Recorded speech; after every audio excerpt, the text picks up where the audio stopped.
At the Pelican Cove Marina in Sausalito, Jim Gulbrand is reported missing. He is the millionaire CEO of a major software company and has been gone since the previous day. Van Pelt explains that they found blood on the deck of his yacht, but no body, suggesting that something serious happened there. Rigsby coughs, sneezes, and looks visibly sick, so Lisbon orders him to keep his distance to avoid getting infected, although he insists on continuing to work despite his condition. The team boards the yacht to examine the scene and notices a tiny bloodstain, far too small to explain an entire disappearance, leading them to suspect that the body was removed from the boat. They discover that Gulbrand had a fortune of nearly $100 million and had recently gone through a divorce. On top of that, his company was under investigation by the SEC for financial irregularities, exposing him to enormous fines and a possible prison sentence, creating a strong motive for anyone who wanted to silence him or take advantage of his situation. Jane moves around the outside of the yacht, observing every detail with his usual attention, while Lisbon accompanies him. At the same moment, they notice that the anchor is submerged in the water, something completely unnecessary when the boat is tied to the dock. Jane points out how strange the detail is, and they order the anchor to be raised. As it comes up, they uncover the soaked body of a man chained to it, confirming that Jim Gulbrand has been murdered and used as a weight to hide his body beneath the water. At the Gulbrand mansion, the team interviews Keith, Jim's brother, an eccentric man who seems to imitate the lifestyle of a rock star and behaves like a disheveled version of Keith Richards. Keith explains that Jim founded the company with his childhood friend Rick and was currently dating Brooke Harper, a psychiatrist he met during one of his stays in rehab, where she worked. According to Keith, Jim's relationship with his ex-wife had always been difficult, and he takes every opportunity to speak badly about her, making it clear that he considers her selfish and troublesome. Keith says that part of Jim's inheritance will go to various charities, while the rest will belong to him as Jim's only direct relative. Although he claims he was with a woman on the night of the murder, he cannot clearly remember who she was, which immediately raises suspicion. Lisbon calls Cho to verify his alibi, and when Cho tries to wake Rigsby at his desk, he finds him asleep and congested. Cho decides to leave him there, surrounded by tissues and looking absolutely miserable. Cho and Van Pelt head to Gaia Matrix to investigate Jim's professional environment. There they are greeted by Stuart Hansen, the head of security, a man in a wheelchair who appears attentive and helpful as he leads them to Rick's office. Stuart speaks respectfully about Jim, emphasizing his leadership and importance to the company. Rick, meanwhile, claims that Jim was the creative genius while he handled the business side. He avoids discussing the SEC investigation and insists that it had not affected their professional relationship, although he admits that without Jim, the company is in an extremely vulnerable position. Meanwhile, Jane and Rigsby interview Brooke, Jim's girlfriend, who is working on the very same day he died. Jane asks how she can possibly be seeing patients under the circumstances, and she explains that keeping busy is her way of dealing with the pain so she does not fall apart. Noticing how sick Rigsby is, she gives him a prescription for an antiviral, showing a professional and compassionate attitude. Back at the office, Rigsby feels increasingly worse and admits that he still has not gone to buy the medication. Jane examines the prescription and comments that it is unusually legible, something uncommon for doctors, and he begins to suspect that Brooke may not be who she claims to be, especially because her warm and friendly manner feels too carefully practiced.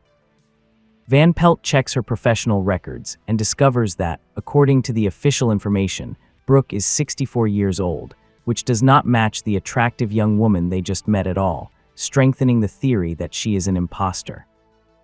Brooke is seen in her office during what appears to be her final session with a patient. She tells him that they will no longer be able to see each other and gives him her private number. Shortly afterward, however, her secretary interrupts to inform her that the CBI has arrived. While the patient continues talking, Brooke discreetly retrieves her number, calmly gets up, and escapes through the window. She gets into her car and drives away before the team can enter. Cho informs Jane about what they found in Brooke's apartment, including a wig and other suspicious items, confirming that she is a professional con artist. Jane begins putting the pieces together and concludes that she is not simply an opportunist, but someone highly skilled at deception. Van Pelt checks Gulbrand's bank accounts and discovers that he withdrew $10 million shortly before his death. The money does not appear in any subsequent expenses, reinforcing the idea that it has been hidden somewhere. Jane asks for a copy of Brooke's latest credit card statement and begins drawing the items she purchased over the past few days on a board. He notices that 9 days earlier she bought items to disguise herself as a man, and more recently purchased a gun, a cigar, and a dress. The combination appears meaningless at first, but to Jane, it suggests a much more complicated plan. When Van Pelt reveals that Jim usually wore a key around his neck, Jane realizes that Brooke disguised herself as a man so she could use that key without raising suspicion and enter somewhere important. Now she is trying to gain access to a second location, indicating that the search for the money is still underway and that the game is far from over. Jane and Cho head to the exclusive Backgammon Club, a private club where only carefully selected members are allowed inside, convinced that this may be the place connected to Jim's mysterious key. Meanwhile, Van Pelt and Rigsby remain in the car, discreetly watching Gulbrand's ex-wife's house. Rigsby feels much better now that he has finally taken the medicine Brooke prescribed, although he is still somewhat weak. The two watch as Rick arrives in his vehicle, parks in front of the house, and gets into Jim's ex-wife's car. They then begin kissing passionately, confirming that they have been carrying on a secret relationship for some time. At the club, Jane sits down to play backgammon with a wealthy member and gradually wins a considerable amount of money, eventually reaching $20,000 thanks to his extraordinary ability to read people and control the situation. In the middle of the game, Jane notices Brooke arriving. She walks in confidently, pretending that she belongs there.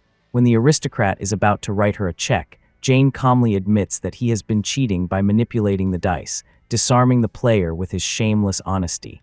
It becomes clear that the money is not what really interests him. What he truly wants is to watch Brooke and understand what she will do next. Jane and Cho intercept her in the locker area just as she is checking one of the lockers.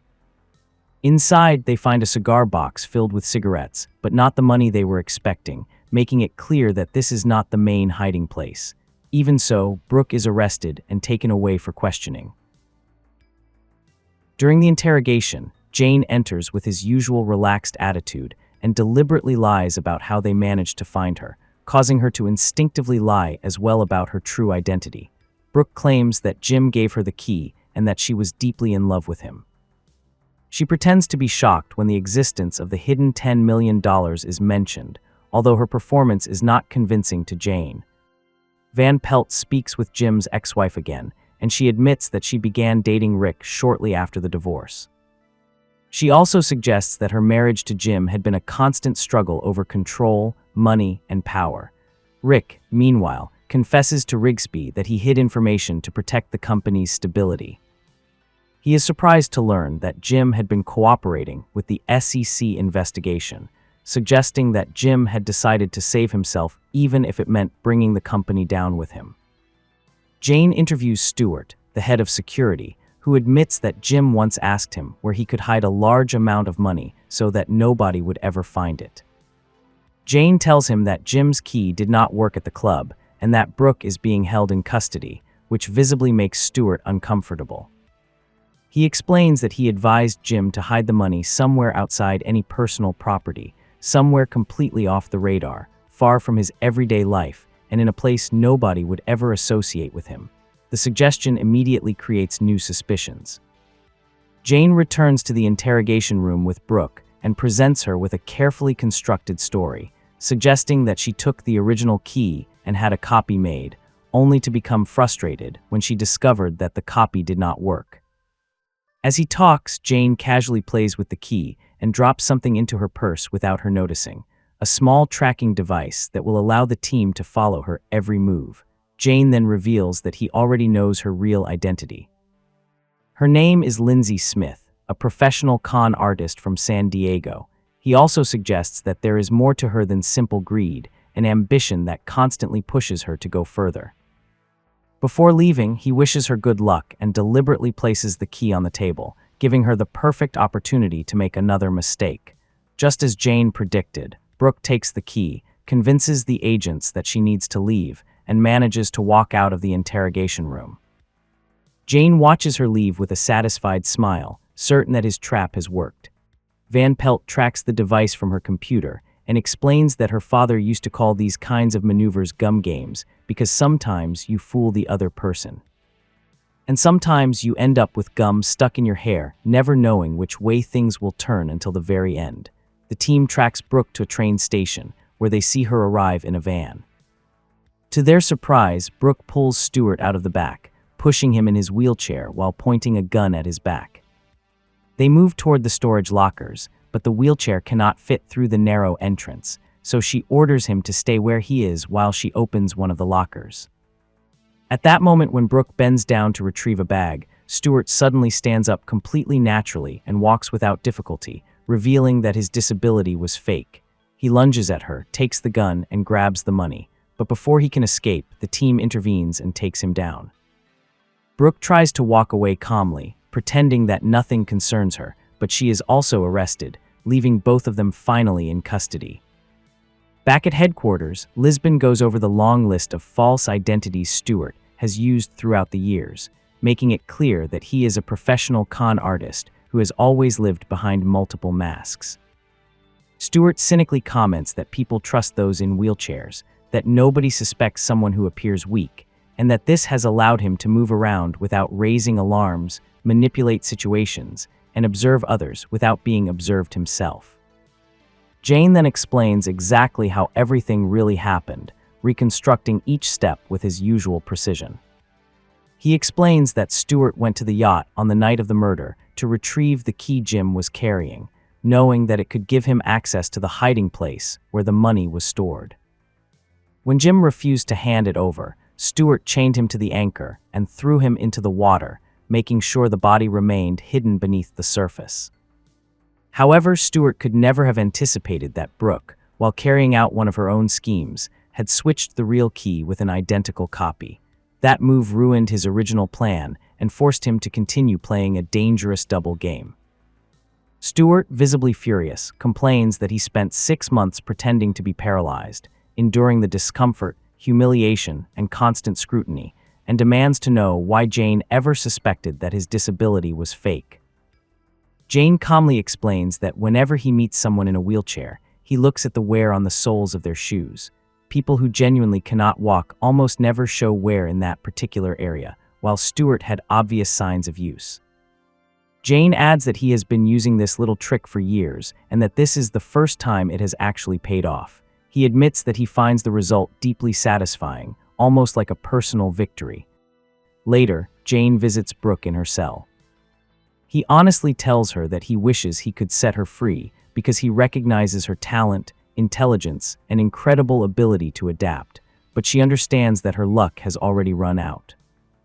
A federal agent arrives to transfer her to the detention center, and as she is being taken away, Brooke leans toward Jane and whispers with a smile that they will see each other again. The agent firmly replies that this will not happen, but Jane watches her disappear and says that he seriously doubts it. She is simply too good at what she does to disappear completely. And so, as the case finally comes to a close and all the pieces fall into place, it becomes clear that in a world filled with deception, betrayal, and false identities, nobody is exactly who they appear to be. The human mind, with its ability to lie, manipulate, and reinvent itself, remains the greatest mystery of all. If you enjoyed this episode, don't stop here. Head over to my channel and check out the complete playlist of The Mentalist, with every episode organized in order from beginning to end.